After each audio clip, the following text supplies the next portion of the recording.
देते ना पैसे. असू दे ग, किती करशील माझ्यासाठी? होणाऱ्या धण्यासाठी एवढं तर करू शकते ना मी. आणि तू नको काळजी करूस, एकदा का पोस्ट निघाली ना की सगळे पैसे वसूल करून घेईन मी. आणि नाही निघाली पुस्तक?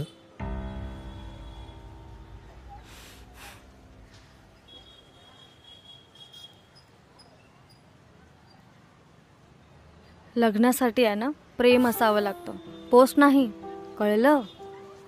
आणि माझ्या आयुष्याच्या संविधानातला आर्टिकल 32 आहेस तू. ते बाबासाहेब म्हणाले होते बघ, heart and soul of the constitution. तुझं प्रेम म्हणजे ना MPSCच्या क्वेश्चन बँक सारखं झालंय बघ. 5,000, 10,000, 15,000, 21,000 दरवर्षी वाढतच जाते. अरे ते लोकसेवा पब्लिकेशनचं ना, ते भारी आहे ना. आहे की आपल्याकडे. बरं चला मॅडम, उशीर होतो.